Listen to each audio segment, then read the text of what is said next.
Smarter barcodes are coming to checkout. Welcome back to Techstination. I'm Fred Fishkin.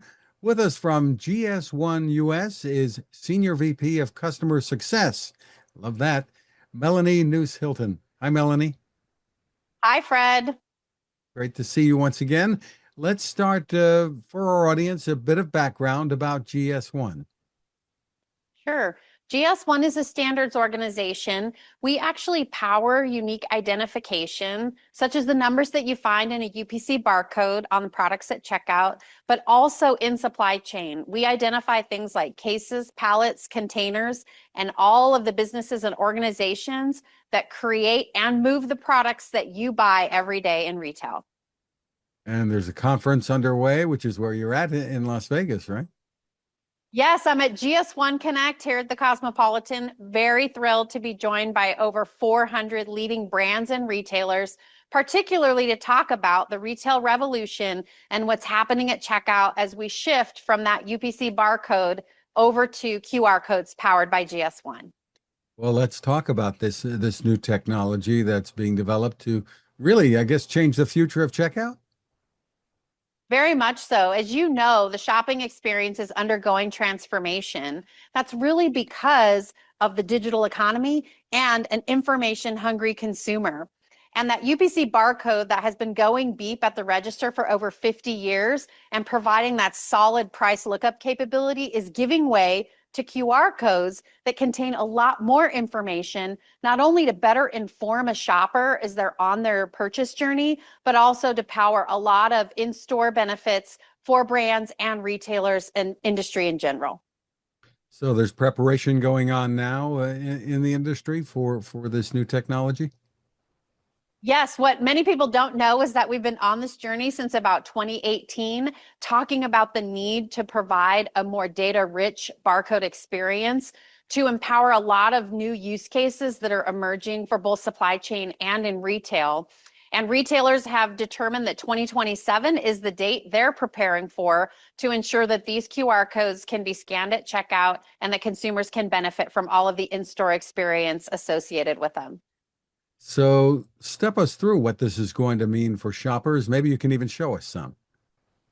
Yeah, for sure. I think what's first and foremost is that the checkout experience will remain fast and familiar. The beep, seamless, hopefully quick.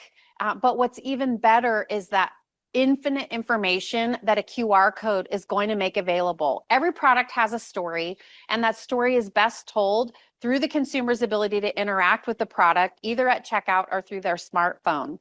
So a couple of examples. Food waste is an important issue that we're trying to tackle as an industry, and we'd love to be able to reduce food waste. So a QR code on a product, such as this carton of eggs right here, it contains information about the expiration. And when the consumer scans that QR code, they can be offered a dynamic discount by the retailer, allowing them to sell that to the consumer while the product is still fresh and have the consumer save it, avoid the food waste, and also put a little money back in their wallet. Another great example beyond expiration is food safety. And we know today that we've experienced a lot of recalls in our industry. So if I scan this box of tomatoes, this QR code actually has a lot code embedded in it that tells the brand and the retailer when it was harvested and where it was harvested from. Because this has been subject to a recall, when the consumer scans it, it advises the consumer, you don't want to purchase this item, so go ahead and set this to the side or give this to a store associate. You can go back to that produce display and scan a different carton of tomatoes, different lot, safe to consume, safe to purchase. So the unlock is really around the information behind the barcode, which is just vast now that we're moving to the QR code concept. So for the consumer, they'll be using their smartphones more than they do today, it sounds like, as they go through the aisle.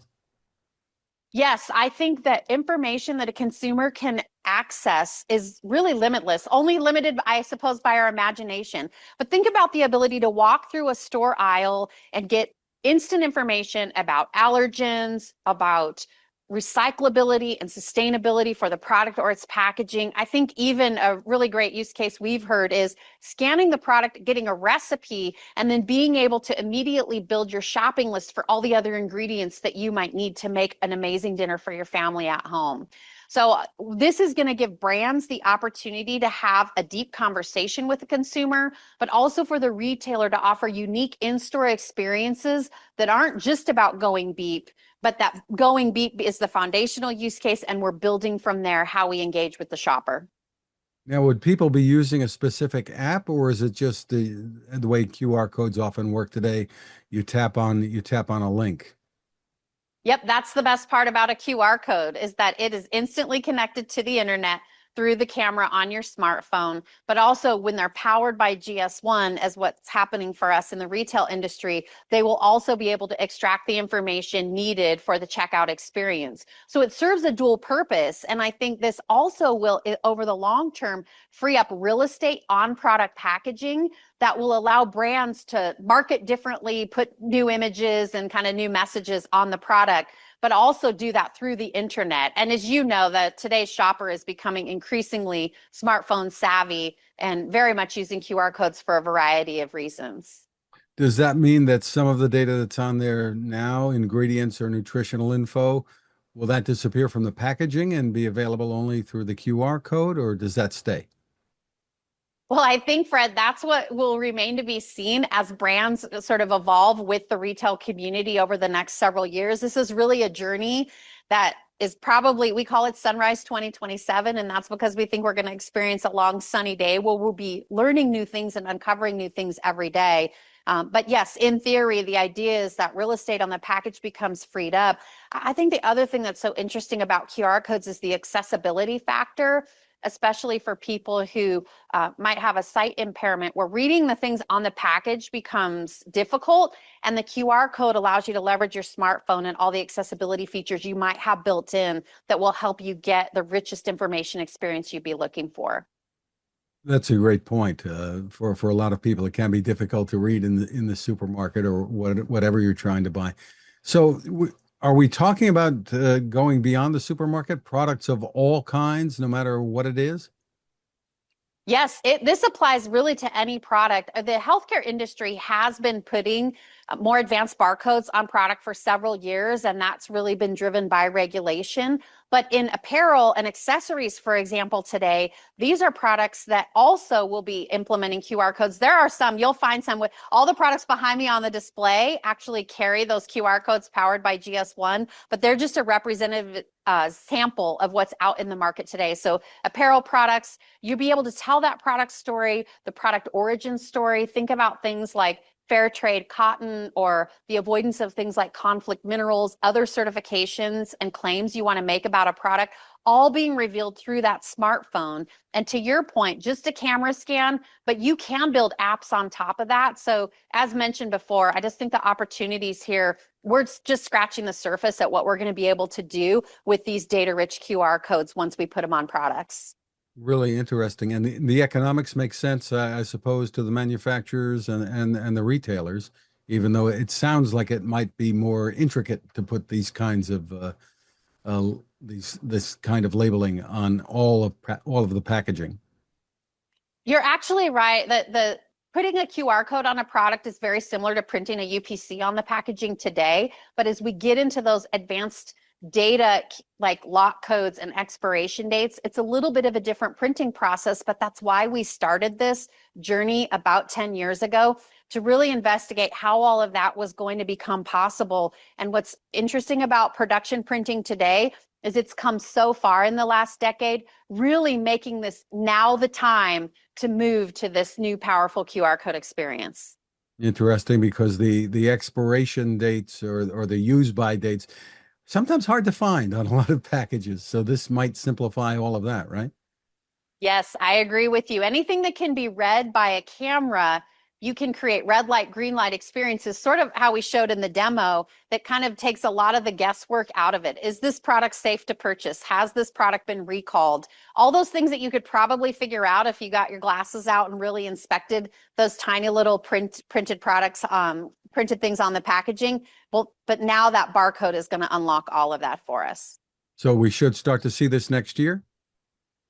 Yes, actually, you could probably see it today. There are products on shelves today that carry QR codes and that have a GS1 digital link in them. It's a little bit of a fun experience to go on retail searching for them. But by 2027, the retailer's ability to scan that QR code for the checkout alongside the UPC is what's going to be coming available. So from the consumer's perspective, the checkout experience will be seamless, but the information unlocked from the product story is what they will really benefit from. Where can we go to learn more? Yeah, if you're interested in learning more, I recommend you visit gs1us.org/smarter. Well, I'm a little worried about that box of ice cream behind you, Melanie, but we got to get that back in the freezer. Thank you for spending time with us. All right. Thank you so much, Fred.